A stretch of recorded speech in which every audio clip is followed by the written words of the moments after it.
Hello, everyone, and welcome to today's session, From Patient-Oriented Research to Patient-Led Research, and an exploration from the patient perspective. This is hosted by Community-Based Research Canada. My name is Julia Coburn. I'm the CBR Canada Program Coordinator, and I'll be the moderator for today's session. First, I would like to respectfully acknowledge that CBR Canada is situated on lands deeply connected to Indigenous peoples who have historically lived and who currently live in this territory, including the neutral Anishinaabe and Haudenosaunee people. We recognize this land has always been the source of learning for Indigenous peoples. Community-Based Research Canada's mission is to advance community-based research excellence in Canada by strengthening partnerships, building capacity, mobilizing knowledge, and championing CBR among individuals, communities, and institutions. For 10 years, CBR Canada has brought together key players of community campus partnerships. Some CBR Canada founding members continue to be on the board today. We're also thrilled to be sharing our new strategic plan with all members, and we look forward to continuing discussions with you on making this vision come to reality. We'd also love to hear from you, so please share your comments and questions in the chat box, which is in the lower right-hand side of the screen, and we'll be sharing the questions with the presenter during the Q&A period, which will take place in the last 15 minutes. So I'm pleased to introduce you to today's presenter, Beverley Pomeroy. Beverley is a community and patient engagement specialist, speaker, author of Living Grief, The Profound Journey of Ongoing Loss. Beverley's community service began with a 15-year career in private healthcare, working for MDS Inc. Life Labs. This community healthcare role developed her acumen not only for serving people in need, but also her strength in project management and organizational renewal. Beverley's deeper journey into community engagement occurred when her youngest child was born with a life-limiting illness, and she suddenly found herself on the receiving end of community health care services. Beverley's daughter passed away January 1st, 2017, at the age of 16. After taking much-needed personal respite, Bev began exploring opportunities mirroring both her professional and personal experience to impact health outcomes for patients, caregivers, and clinicians.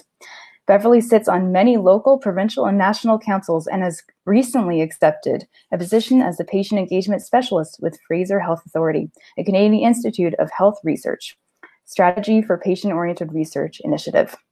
Beverley was also recently awarded the Ronald G. Calhoun National Science Ambassador Award for Partners in Research. It recognizes a member of the lay community who has provided outstanding leadership over several years in support of health research. So I'm pleased to welcome Bev.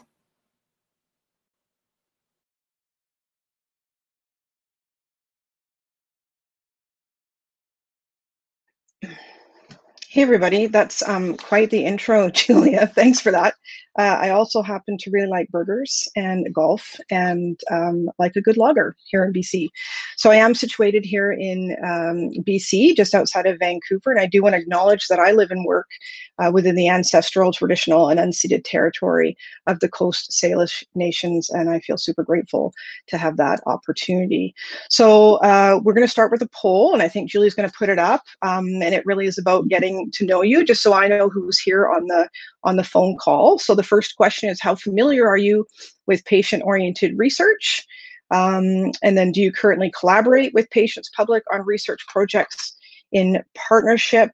And then I think the third question to answer is, are you here today in your professional role or as a member or patient of the community? So it'd be great to kind of get that sort of an essence of who's here. So go ahead, Julia, and I think you're posting that. And we'll give you a few minutes to answer those questions. Hopefully it's not too hard for some of you here on the West Coast at 9 o'clock in the morning.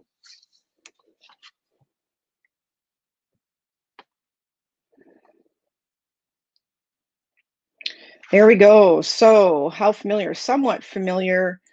It's going to scroll the screen here. All right, so it's a good mix of somewhat familiar, moderately, and very familiar. So that's kind of cool. And I love that a good chunk of you are already collaborating with Patients in Public. So that's super cool. I like to see that. And are you here today in your professional role or as a member of the public? So, oh, and both, cool. So that's awesome. I'm glad to see that. You can move on, Julia, to the next slide. Perfect. So now I get to take over the controls. So again, thank you, Julia, for my introduction. And again, that was quite the introduction. But really, I'm here today really in a place of being vulnerable, and really want to take this as a humble approach as a patient and a patient partner and a family caregiver, knowing my sort of journey from healthcare and having a career in community laboratory services here in BC to really spending just under 2 decades on the receiving end of care. So today's sort of framework is talking a little bit about my personal journey, talking a little bit about patient-oriented research. I know a couple of my colleagues a few weeks ago did an extraordinary presentation on that, so I'm not going to hit on that too much.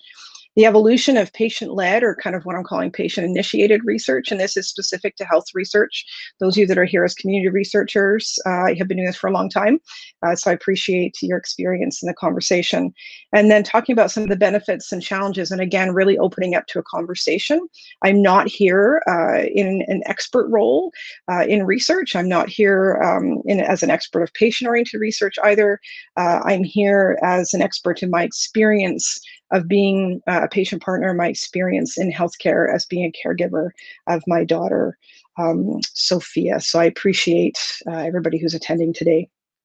And I did kind of want to start off with this quote from Roshi Joan Halifax. And Roshi Joan Halifax is from Upaya, and she does GRACE training and an extraordinary healthcare training about being with dying. And she has this quote that I really love, because a lot of us that are patients or caregivers, we kind of live in this perpetual breath in, right? Like, what's going to happen next, or you know, how is my disease going to progress, or what is my loved one going to look like in their health journey down the road. So there's the in breath and there's the out breath, and too often we feel like we have to exhale all the time. Right? So the inhale is absolutely essential, and then you can exhale. And I kind of felt I was living a long time in the inhale, and you know, having that opportunity to exhale afterwards is important as well. So, and just honoring the space that we're in today, and that some of the conversations, if it does evoke a strong response for you, some of the things I'm going to talk about are a little tender, then feel free to turn the audio off or leave the room, or, you know, you're behind your screen, so you can kind of do whatever you want in this space. So I kind of wanted to start off, and Julia touched on it a little bit, that this is my daughter, Sophia. So as you can tell, like, I've got short hair now. This was a long time ago. And that's me and Sophia on the right. And that is the first time I got a chance to hold Sophia. So Sophia was born with a rare chronic complex genetic condition. There's no name to it. She's the only documented case in the world when she was born. That's still the case today. So Sophia was born, and within a few hours, I found myself in the back of an ambulance, you know, on our way to neonatal ICU. And we spent a tremendous amount of time in neonatal ICU. And I think this is on day 5, which was the first day I actually got to hold Sophia, other than just after she was born. She presented with an extraordinary number of issues, and no one knew what they were about. And again, with rare diseases, that's quite typical in our experience. So we spent a lot of time, and we spent the first 3.5 months at Children's Hospital after Sophia was born, and learned that this rare condition had encompassed the majority of her organs and systems. And from day 1, we were given the life-limiting sort of diagnosis that Sophia may not live past today, or an hour, or a month, or a year. And we kept sort of having these conversations with the doctors there. And for those of you that are in healthcare or had this experience, when you have multi-system, multi-organs, they automatically do genetic testing. So Sophia was missing a large portion of chromosome 20, so from the middle part of it right to the end. So there were no less than 300 codes and functions that were impacted by her disease process. So this is Sophia a little bit sort of later on in life, and you'll see her little backpack there on the left. And Sophia, one of the conditions she had was severe hyperinsulinemia. So we had to put her on a feeding tube, and you saw in the previous position it was in her nose, but eventually we got a G tube in her stomach. And Sophia walked around with this little backpack and got to do all kinds of stuff, but was fed 24/7 to keep her blood sugars going. Eventually that turned into injections, and Sophia had shots every 3 hours around the clock, 24 hours a day. So her care was quite significant. The picture on the right is Sophia at Canuck Place Children's Hospice, which we got a chance to be a part of when Sophia was about 2.5. Again, looking at end of life care. And in the end, we were there for respite and pain and symptom management. So we're super fortunate here in BC. Canuck Place was one of the first pediatric hospices, and we were able to absolutely benefit from their services. This is her and Nance. Sophia loved to cook, and this is Nance, the chef at Canuck Place. And at this point in time, Sophia is in a walker as her sort of disease progressed. And it was a lot, like I said, multi-system, multi-organ. There were times where I had to do CPR on Sophia on our bedroom floor, and we were just in and out of hospital. And the life that we had was extraordinary. And Sophia, for everything that she went through, was an incredible, sort of young woman.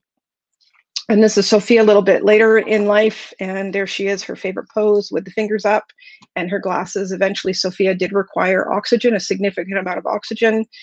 She did go blind in the last few months of her life. And we just kind of lived, tried to live typically. I have 2 other children. She has 2 older brothers, Brandon and Jason, who really know a life of no other when Sophia was born. But Sophia, danced, she played soccer, she went to school, she went to high school, was incredibly enigmatic for those of you that do know her, and loved to sing. So she was a pretty funny, sarcastic kid. And like a lot of endocrine metabolic diseases, as Sophia hit puberty, unfortunately, a lot of those diseases do speed up and progress. And that's exactly what happened to Sophia. She ended up in a wheelchair. The oxygen wasn't enough. BiPAP wasn't enough. She chose not to be trach invented. It wasn't something that was going to really improve her quality of life or extend her quality of life. So in the end, we did go into hospice with Sophia and spent 3.5 weeks at Canuck Place Children's Hospice. And again, super grateful to the team there. And unfortunately, on January 1st, 2017, not that long ago, from a parent that's lost a child, Sophia passed away. So that was sort of our personal journey. And it was, she was 16 when she passed away. So a long, long time. So you think of that inhale, exhale, like I just lived in this perpetual inhale all the time. So I did take the last couple of years of Sophia's life off to be her parent and, to really care for her and the boys and just sort of be present sort of in her journey and her process that she required. So I took a couple years off, or a year and a bit off, after Sophia died as well. And I really didn't know what I wanted to do.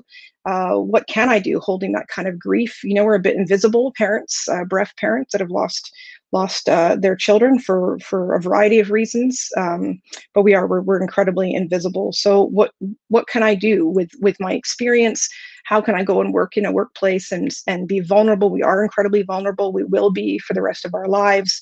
What can I do? So I started kind of looking around and digging around and sort of came across this idea of being a patient partner. And I'm like, oh, I can do that. Like, I think I can do this. What a sense of purpose. I can use my lived experience and my skills and acumen from my previous career in healthcare and my education, and I can contribute to being a patient partner. So I know we're here with community-based research. This is specific to health research, although it is incredibly broad and hits community-based research for sure.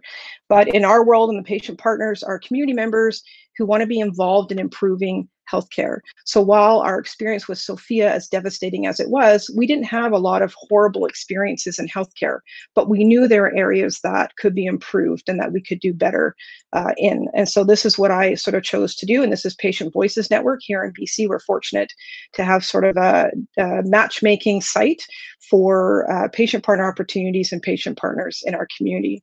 So patient partners have extensive experience either as a patient, family member, or caregiver. So in my case, it's a caregiver.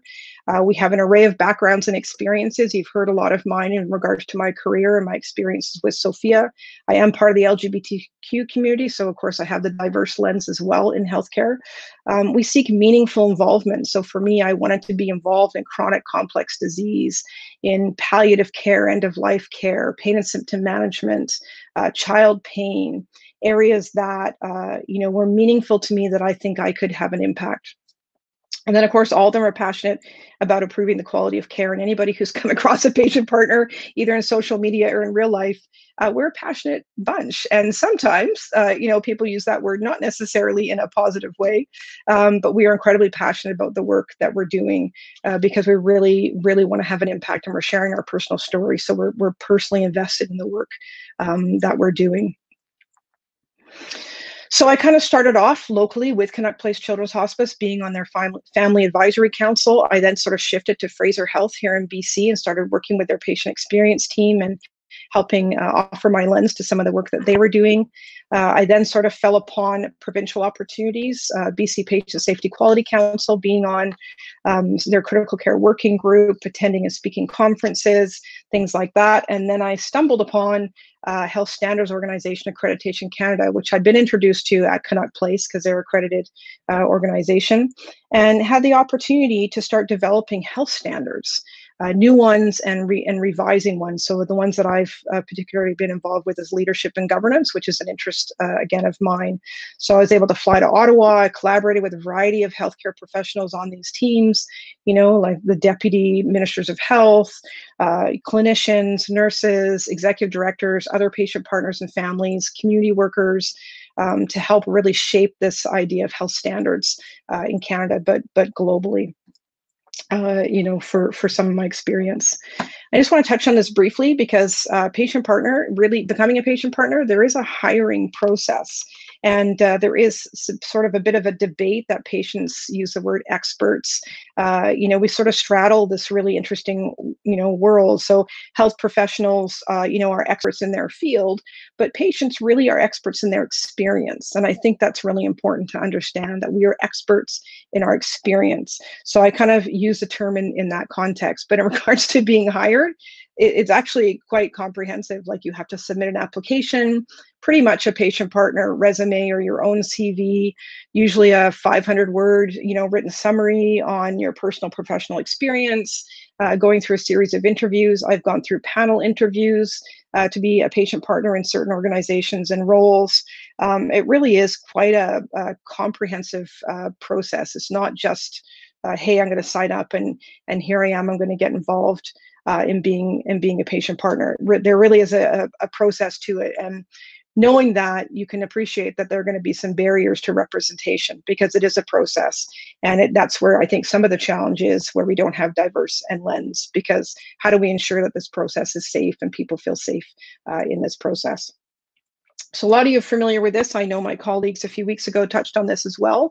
This idea of nothing about me without me. It's a familiar slogan with patient groups, and we've all adopted it because it's so clearly expresses this sort of patient engagement movement in healthcare. And there's a story that's told quite often in patient-oriented research in some of the work that we do about Rose Kushner, and it goes right back to 1974, where she discovered a cancerous lump in her breast.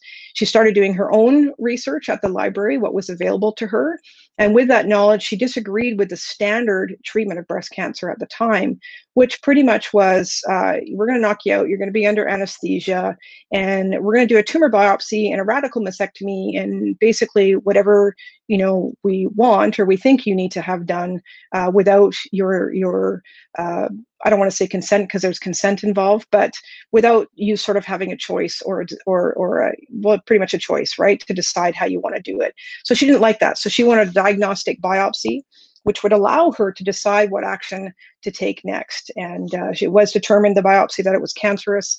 But again, Rose sort of resisted the standard radical mastectomy procedure, which was muscle tissue, lymph node removal, along with the breast, and she wanted something less invasive. So she started sort of looking around and finding doctors and people in the community who would do what she wanted and willing to do, a modified radical mastectomy. And she started to write and share her experience. And that's sort of, you know, the perfect example of nothing about me without me. And she continued to impact breast cancer diagnostic procedures and treatment based on her lived experience, and her sort of pushing back a little bit, saying, no, I really want to understand what's happening with my body. I want to understand my process, the disease process, and what are my choices, and are there any alternatives?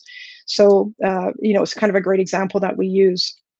And of course, the bullet points I put in here, that it's a moral argument that patients have the right to be involved in decisions that affect them, shifting from being passive recipients of care to active partners and informed decision makers.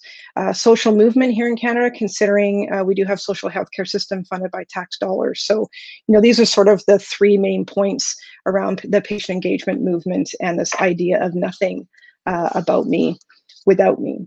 So as I sort of progressed in my journey with being a patient partner and understanding this and learning about the patient engagement movement, because I certainly didn't know this when I first started this journey, I kind of stumbled across this opportunity to get involved in patient-oriented research. So Sophia had a rare disease. There was no one famous who had her particular chromosome deletion, so it wasn't research. Nobody really knew anything about it. We were in this perpetual catch-up. So something would happen within her body, or she'd lose her eyesight, or the inability to walk, or hyperinsulinic, or biliary atresia, like you name it, Sophia had it. Her spine at some point in time spontaneously fused right from the tailbone right to the neck and compressed her spinal cord, requiring her to have surgery. So we were always playing catch up, catch up, catch up. There was no research being done on her particular genetic abnormality, and some of the things, even with her spinal, fusion, again, super rare, hyperinsulinic, with the shots every 3 hours. These were things that not many people experienced. So when this idea of patient-oriented research and getting involved came about, I thought, oh, this really interests me, because I understand how patient-oriented research may have benefited our family and may have benefited Sophia, had we had that opportunity when she was alive. And again, Brittany and Alia a few weeks ago did an amazing webinar on patient-oriented research. So I'm just going to touch on it really briefly, in that it's Canada's strategy to ensure that the right patient receives the right intervention at the right time. Okay, and by increasing the amount of research being conducted with and by research knowledge users. So this is including patients, caregivers, and healthcare providers. So it's really as a collective. It isn't just patients that are, saying, hey, we want this done. That this is this collective. It's about us coming together in our repository of experience and education to sort of help identify research that's important to community. And then Foundations of SPOR, which is a strategy for patient-oriented research out of the Canadian Institute of Health Research. They have these foundations, and these are the two that, from a patient perspective and a patient lens, really resonated with me. That patient-oriented research is not only about improving the way research is done, but is fundamentally about improving healthcare policies and practices across the system, and ultimately health outcomes. So that's why I was interested in doing it, right? Because I wanted to help improve healthcare policies and practices across the system. And as a result, patient-oriented research requires the engagement of a wide range of stakeholders. Again, it's this collective, this repository of experience and education. And as in the second foundation here, SPOR is a result of extensive engagement with patients and caregivers, researchers, their institutions, healthcare professionals, academics, policymakers, charities, the private sector. Again, it's this collective voice and this collective opportunity, to come together and have an impact. And really, the last point here that I highlighted is that SPOR is about changing the culture of healthcare in Canada, right? And that's really what it's about. It's changing the culture of healthcare in Canada. And I think as patient partners, that's really difficult for us to do. So when organizations create a framework like this, I felt, I really wanted to be a part of it, because I wanted to have the ability to help inform and change the culture here in Canada. And I know with the community researchers on the call today will appreciate that, because that is a lot of what community research hits on, is changing the culture within community around the organizations that they're working with. So again, I'm just going to touch on this really briefly. This is a BC support unit. It's advancing patient-oriented research. This is here in BC. So BC support unit is one of 10, actually maybe 11 now, SPOR funded units across the country. And the one that I tend to be a part of is the Fraser Health Authority. And it's a collective of a university, the Health Authority, and the BC support unit. So these are some of the services that they offer and what they do. They really facilitate initiatives identified as provincial priorities. So again, I encourage you to see Alia and Brittany's webinar, because I think they've done a really great job of explaining this sort of more in depth. So I don't want to take up a huge amount of time on this. I did just recently get hired by BC Support Unit, so that was kind of cool to have that opportunity as well. So kind of looking at the examples of patient-oriented research engagement, and this kind of gives you an idea of where I'm leading the conversation. I started off on the Provincial Patient Council. I then started teaching patient-oriented research national curriculum at universities with grad students, researchers, research institutions, all in collaboration and co-facilitation with patients like myself and patient partners. I then started being asked to participate in grant reviews and help these organizations with allocating money to research that was important. I then started participating in research projects, not as a subject, but as a patient partner. Right. So I came in, I helped them define questions, or I helped them with focus groups, all that sort of stuff. So that was really cool. And then this got me really excited. I started co-leading research projects, especially being part of a diverse community. I was asked to participate in some projects with Dr. Mahalik out at UBC with Aaron, specifically around the LGBT community and diverse community and inclusion, and co-leading research projects as a patient partner with my lens. So I'm learning a lot, and it's a great opportunity. This year, BC Support Unit created an advisory council, which is a governance role, so I had an opportunity to participate in that. I started attending and speaking conferences. And then I started being a co-applicant on grants, and that of course leads to journal publication. So as a patient partner in health research, that does not happen, right? It's not very common that as patient partners, we're co-applicants on grants, receiving funds to do research that's important to us and meaningful, but then also being published. So, in the world of academia and health research, that's sort of a feather in your cap. And, in some ways you have to sort of swim with the fishes while you're sort of pulling people over here to the side.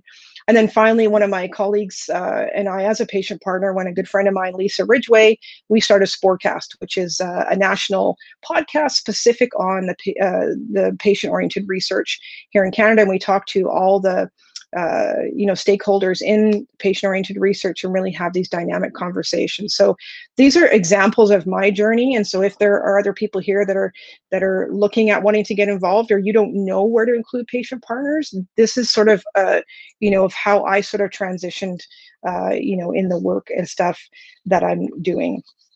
So it's no surprise that after all this, that I sort of found myself asking, okay, like, what next, right?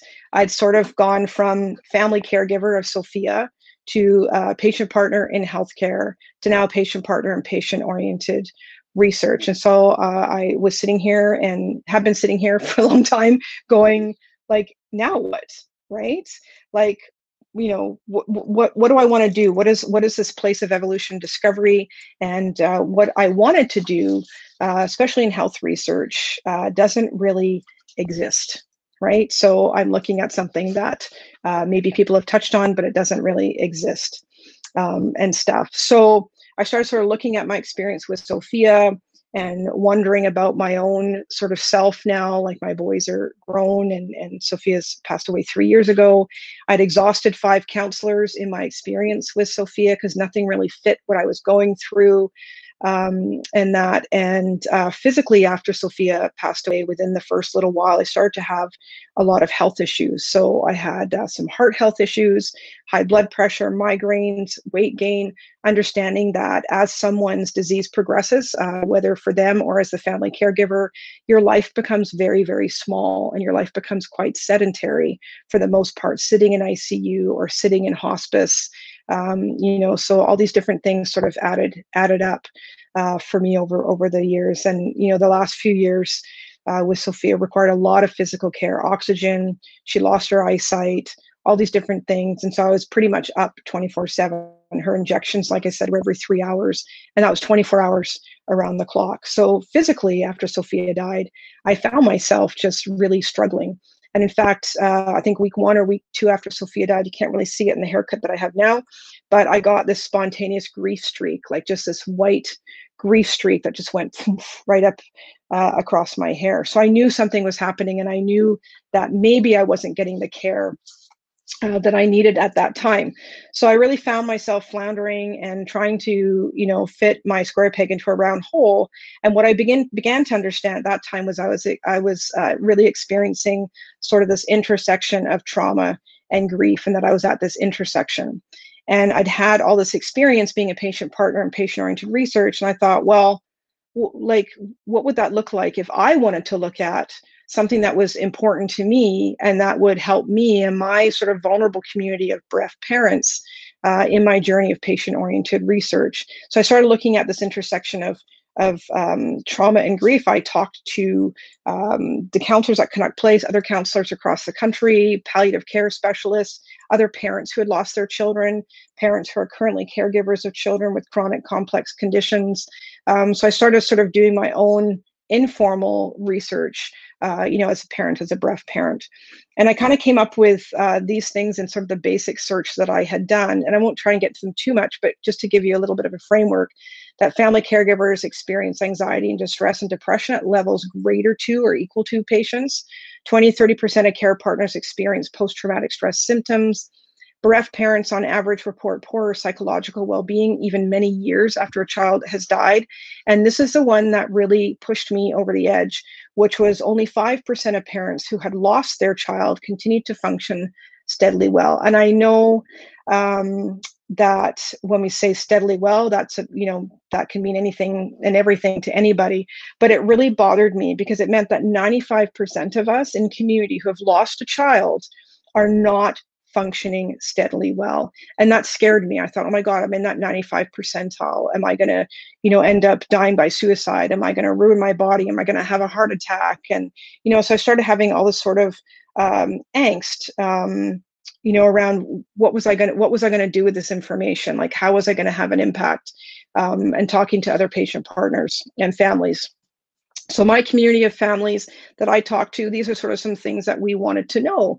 And nobody was looking into this. And I had done the research sort of review, the lit review, and nobody was really looking into this, like the elements or events of care needs of a child with a serious illness, the symptoms, and how do we recognize and better screen for them? What can we learn from trauma-informed practice if we're talking about this intersection of trauma and grief that can intervene in ways that are accessible to parents who are parenting a complex child or during bereavement that can help us sort of adapt with loss. And I'm super fortunate here in BC again to have an incredible team out at Fraser Health and with the BC Support Unit. And they decided to have a research pitching day. And so this was through Fraser Health and Simon Fraser University, and it was their pitching day. It was their 4th annual pitching day. And they approached me and said, would you pitch your research project? Because I've been struggling with how am I going to do my own research as a patient partner, as a caregiver. And I thought, oh, what a great opportunity. So I went and did this pitch day. You had 6 minutes and 6 slides to pitch your research. And the idea here is to help you foster collaborations between researchers, policy, and practice, and to help you do your research. So this is sort of, I got this opportunity. I thought it was pretty cool, so I did it. And this was sort of my ask. I was looking for a community partner, looking for mentorship, research assistance, and of course, the wonderful grant dollars that we all need. And this was my give, right? My give to whoever was going to collaborate with me was my narrative. I did have academic partners through Canuck Place and through UBC. I did have an offer of initial grant funding. And of course, the biggest one here is direct access to my community. So my community of breast parents, we're a hard to touch community. We're incredibly vulnerable. The people that support us are very protective of us, including the organizations that support us. So, direct access, I put it out there to my family and, in regards to the family of breast parents, and everybody stepped forward and said, absolutely, we want to be a part of this. How do we do this as a group of non-researchers, non-academic researchers? So that's kind of where I ended up in all of this. So I went kind of from this idea of patient-initiated research, where traditional standard research done to, and then we're looking at POR, done with and done by, and then again with this patient-initiated, done with and done by sort of idea, and that. And so I naively decided to kind of start doing my own research project. And I can tell you right now that the work that I've done in patient-oriented research didn't quite prepare me for all the challenges that I was going to experience trying to lead my own research project. The barriers and challenges and the equity of access and everything that we have to go through to actually initiating and leading your own research project as a group of parents or even as an individual is quite significant. So patient-initiated research challenges, if we want to talk about those as part of our conversation, is around access, fiduciary responsibilities, training and education, and culture, right? So if we talk about challenge number one, which is access, this is really around equity of access. And so as a non-academic, and I have no affiliation, I can't actually get a university library card. So it was just incredible. I couldn't get the services there and supports. I had to, if I had a relationship with someone there, I could probably get it. And in the end, I did get my UBC library card, which I covet. I think I posted on social media that, one of the researchers that I was working with sponsored me to get a library card so I could access those supports and resources. And of course, publications, right? Everything's behind a paywall. I mean, BMJ just opened up their publications, super grateful for that. But again, I can't access a lot of those publications because I'm not an academic researcher. I'm not affiliated with the university or a hospital or an NGO, like a community-based NGO that can provide access and resources. And here in BC, of course, we have REDCap and POP data, which are data platforms. And, patient partners and patients in general struggle with access to data. It's one of our biggest sort of soapbox items that we have going on in the world today. And here in BC, if you want to be if you want to have patient-initiated research, your access to REDCap and POP data and those different tools are really, really difficult. So it really is around equity of access that we don't have that. And, I figured a few of those things out, but only because I've had experience and have relationships in these areas. And then, challenge number two is the fiduciary responsibilities. And I think this is huge. It's probably one of the biggest ones and one of the biggest worries from traditional researchers and academics and leadership of research organizations. So access to funding grants. I don't have access to funding grants unless, again, I'm part of a research team out at university or have some sort of affiliation. Holding and dispensing funds. Number one, I don't want to do that, but how do I even get access to someone who can do that and take on that fiduciary responsibility? Resources to do research. So hiring a research assistant, paying for publications, submitting abstracts, cost of attending events, to promote your research, submitting publications, into journals. They're expensive. I mean, I've seen some of the grant reviews and the grant budgets. Sometimes it's $1,500 to submit into a journal. Like, we as patient partners don't have access to the funds, the resources to do that. And again, accountability, which is sort of that holding and dispensing funds and that accountability, accounting piece, but accountability in regards to quality of research. So who's going to hold our team to task and make sure that we have quality of research? Who's going to be doing and helping us with that due diligence as we move forward to legitimize the research that we're doing? Number three, and this is a big one for me, is training and education. So lit reviews, I've just had one done and now I don't know what to do with it, right? So I have a template to put all the information in, but I'm not someone who does a lit review, right? I've never done them before, so I'm learning. But I can look at different, now I have a library card. I can actually learn and take some courses and stuff through the library that allow me access to do that. Grant applications, finding and writing, research methodologies, ethics, right? I went and took my TCPS2 core program and what have you, and then knowledge translation. So all these things are challenges to us as patient researchers. And then challenge number four, of course, which is our biggest one, which is culture, right? We're coming up against traditional research, the power dynamics, long-standing in healthcare between patient and provider. So we're coming up against that. And then understanding assumptions and bias as we sort of move forward. So before I talk about sort of the benefits of patient-oriented research, patient-initiated research, I really wanted to let you know what's actually happening. So I'm not, this isn't the Twilight Zone, so there are people who are doing this. I'm not saying something that's necessarily new. So there are people who are doing this. And this is Claire Snyman here in BC. And she worked, actually, she's a brain tumor, had a brain tumor, and she initiated research herself. And she actually worked with a neurosurgical team at Johns Hopkins in Baltimore to get a peer-reviewed article published as a co-author. So here's a perfect example of what I would consider patient-initiated research. These are my buddies, Lisa and Chad from BC Support Unit, who have initiated, again, their own research. Does SPOR mean more? More opportunities for research engagement. So they've gone and created their own research, and this is in partnership with BC Support Unit and Vancouver Island Health Authority. And then here's the rock star, Sandra Zielinski. So she leads like a plethora of studies and does a lot of capacity building. And so hers is around IBD. And same thing, she partnered, understanding patient versus clinician perspectives in her IBD world. And this was actually an industry partnership that she initiated. So there are people who are doing this. And there are organizations who are supporting it. So here's PACER, so Patient Community Engagement, out of the O'Brien Institute, University of Calgary. So they're supporting patients to learn, and it really is about capacity building and helping patient partners or peer researchers, citizens really learn about research and how to do it together. So it's really about capacity building. And this one's in the UK, and it's the Patient-Led Research Hub. This really more is a, hey, I've got an idea for a research as a patient. What about researching this? Established out of Cambridge. So there are people who are doing this, and there are organizations who are absolutely doing this. So I kind of talk about the value of patient-initiated research. This is my anecdotal. Some of it comes from CIHR, but around patient-oriented research. But it provides a sense of purpose and belonging, which I have after my grief and my bereavement. It does give me a sense of purpose and belonging.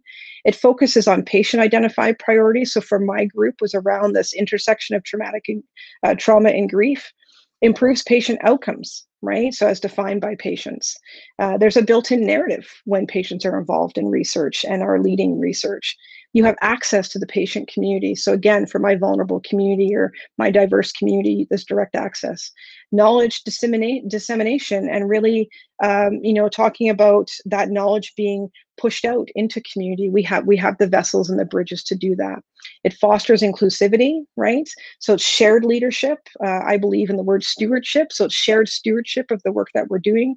And again, I do believe it better engages underrepresented diverse community, because if they're leading research, if I'm leading research as a member of the queer community, we're able to better sort of engage with our own community. It builds capacity, which I think is important in any career or in any area of community, and it really mitigates tokenism. People aren't just having us on board because they want to.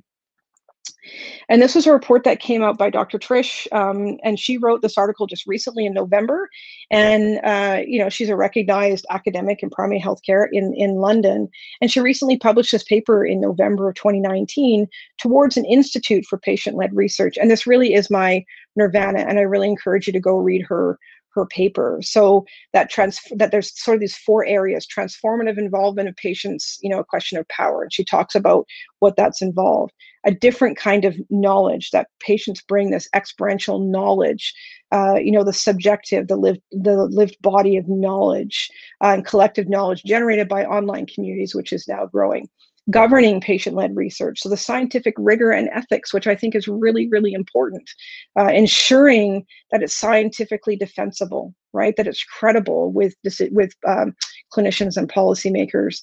And the productive role of conflict, which there's a lot of conflict in patient-oriented research. There's a lot of conflict in patient-initiated research or in healthcare in general between patient and provider, but it can serve purpose. And if we can do it in a way, we can definitely learn from it, and it does serve purpose. And this really is innovative. And I think, Dr. Trish, I want her to be my new best friend, because she really is. It's about a learning health system, right? So now I'm thinking, where to from here? And I know we've got like 15 minutes, and I'm hoping that this begins a conversation and this continues a conversation around patient-initiated research and how it sort of aligns with community-based research, and how we can look at both of those areas and really sort of have deep impact in health and health outcomes for families and patients in our country. And I think we're seeing a lot of that right now with COVID. So there's so much we can learn from community-based research and vice versa. So I'm just wondering, how do we do that? Like, that's my question, I guess, to everybody. And I just want to end on a quote here, that the only way to discover the limits of the possible is to go beyond them into the impossible. And I'm going to play you a little video. And this is my amazing, extraordinary daughter, Sophia, who didn't let anything stop her, and definitely is my inspiration.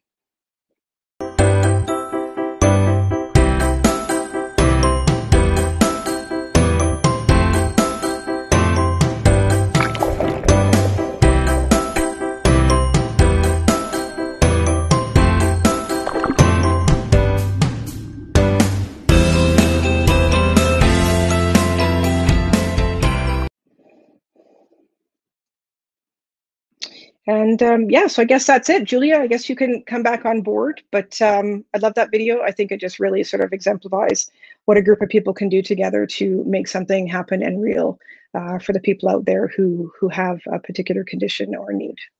So thank you. Wow, thank you so much. I'm sure if everybody was here in person, they'd be clapping for you, because my goodness, Bev, thank you for taking us on that journey and telling us about your experience with Sophia. It's kind of making me a bit teary seeing her in action there. And I just love what you said about how patients are experts in their experience, so patients and caregivers. And so, and I think you walked us through not only your journey and how you got to this place in doing patient-led research, but what the challenges are currently and what's happening with other individuals doing this kind of research, what opportunities they have and organizations that are supporting it. So it's super comprehensive, and we're just thrilled to be able to share this amazing resource with people.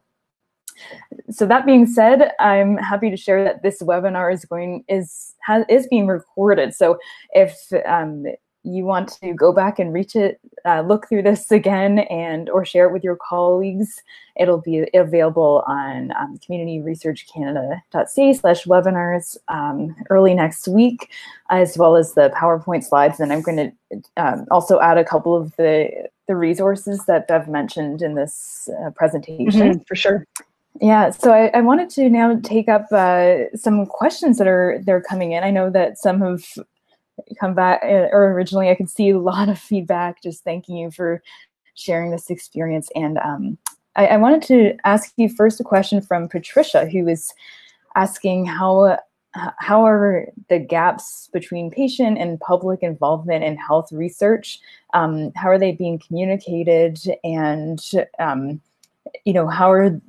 how is the evidence of actually, applying this research into healthcare policy, and how do you communicate the actual meaningful contributions, or just ensure that there's meaningful contributions of this work? Well, I think we're kind of at the beginning stages of that. I don't think we've quite got there. I think we're still learning how to measure patient-oriented research, and definitely patient-initiated research. I don't think we're there by any means. How I would measure that is actually to have impact in community. I think a lot of our patient measurements and evaluations do need to include community and patients and the impact that it's had on their world. But I don't think we're there yet, Patricia. I really don't. I think we have a long way to go, and we think we have a long way to go for policymakers to look at the work that we're doing and really how do we then express the value of our research and the work that we're doing so that it does impact policy. I don't think we're there. I don't think there's many examples of that. So that is part of the conversation, and I think what we need to continue talking about. Yeah, thank you so much for that question, Patricia. There's a few more, so I'm going to bring up one from Allison.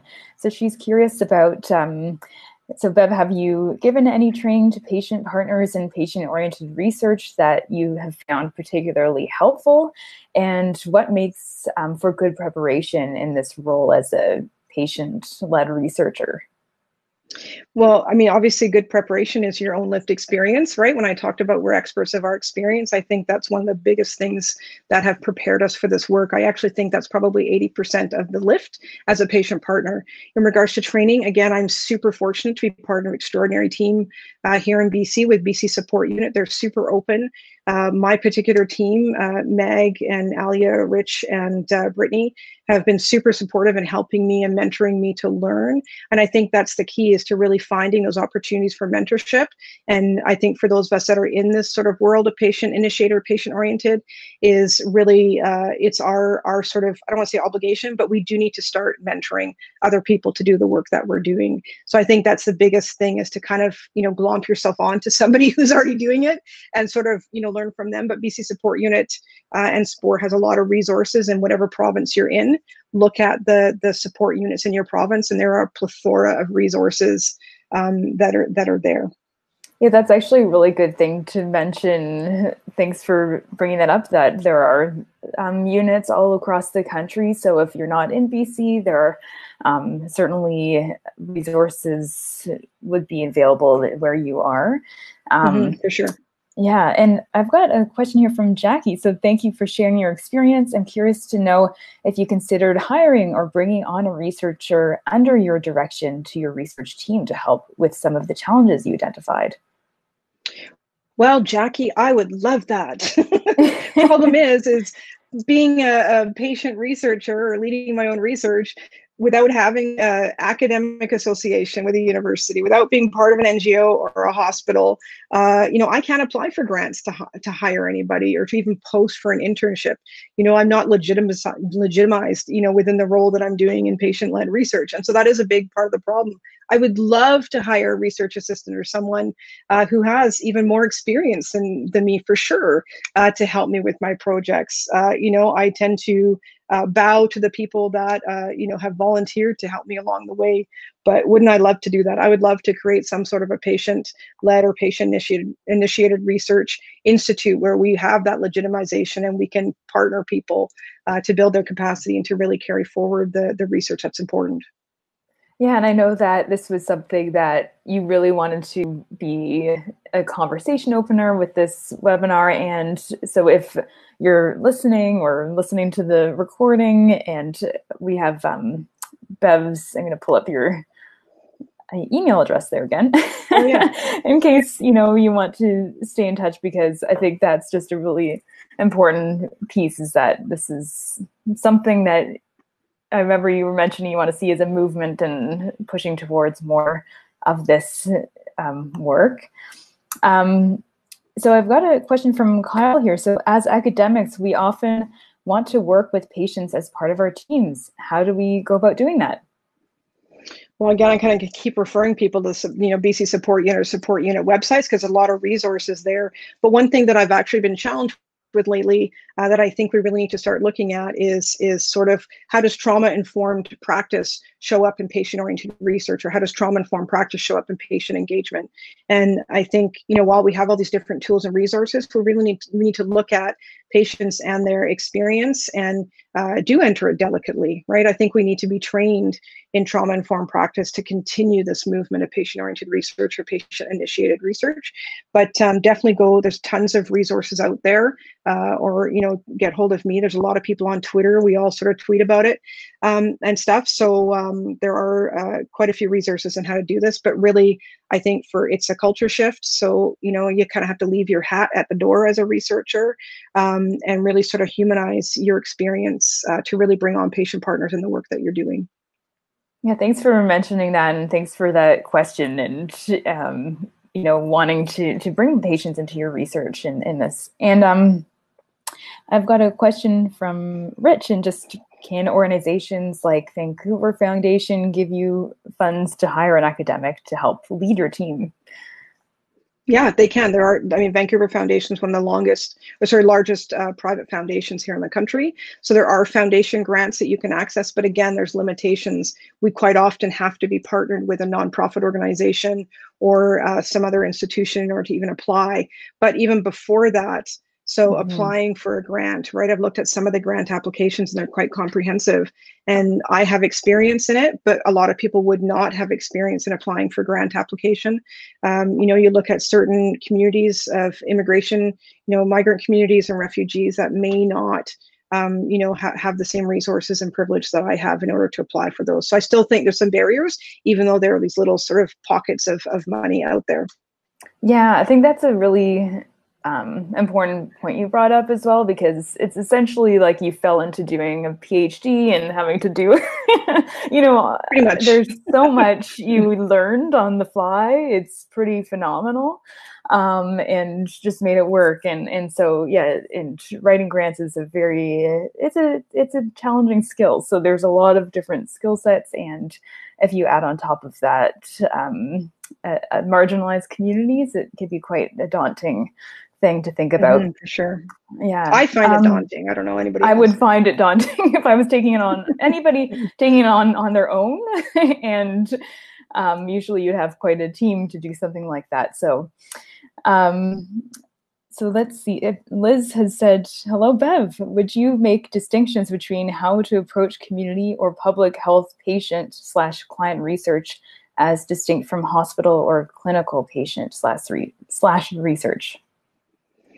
I guess maybe just clarification if Liz is still there. So distinct, I'm trying to think, distinct from hospital or clinical patient client research, community public health. So basically the distinction between community engagement and like patient client research in a hospital, I think is what you're asking.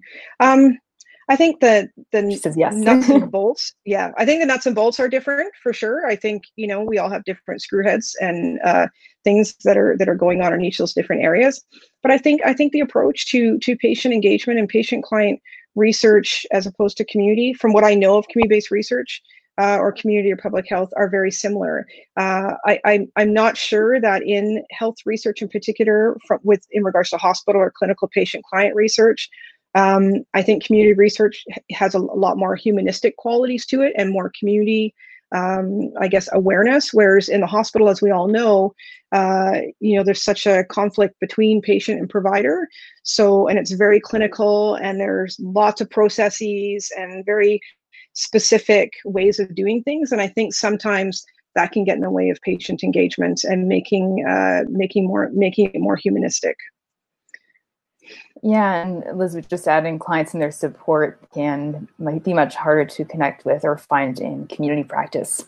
Yeah, so For thanks. sure. And in hospitals too. Yeah, totally. Like you look at COVID right now, right? So it's hard to find people. And even in hospitals, if you're looking for someone who has some sort of delirium experience in ICU and you want to do a research project with them, like how do you then find them? And more than likely, they don't remember their delirium, in ICU. So there's some challenges, I think, in both areas around access and for sure. Mm-hmm. And yeah, I think I've got one last question before we go. I want to know, what's your vision for the future of this, or what do you want to be the next steps from this conversation? Well, I think I'd just love to actually have this conversation, and how do we evolve the conversation to patient-initiated research and how it overlaps with community-based research. I think health research definitely overlaps. It's now become a very broad area, and just to continue the conversation. But I mean, my nirvana would to really be to have somebody, sort of support the idea of creating a patient-initiated research institute or hub or something, whether it's at, SFU, Simon Fraser University, or other areas across the country.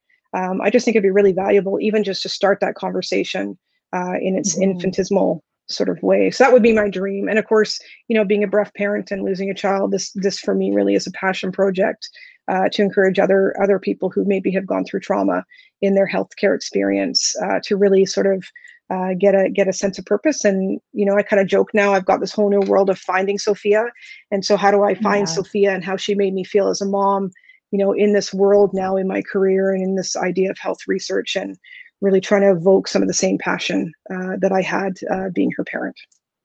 Yeah, that's beautiful. And just to see what came out of this and what you've done. Like, it's truly remarkable, and we just want to thank you so much for sharing your story, being vulnerable, letting us into your experience with Sophia, and kind of making meaning out of her precious life, and making and helping others. And I think that's just really you're a remarkable woman, and just thank you so much for sharing your story, and resources for people to do this work with their own research and in their own experiences. So please, everybody here, stay in touch with Bev, and we want to share.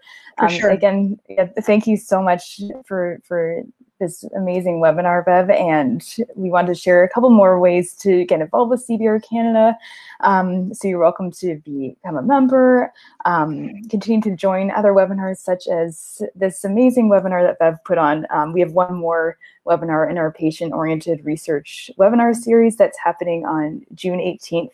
It's Shifting the Narrative, Health-Focused Approach to Research with HIV-Positive Indigenous Women Across Canada, with speakers Doris Pelletier and Tracy Prentice.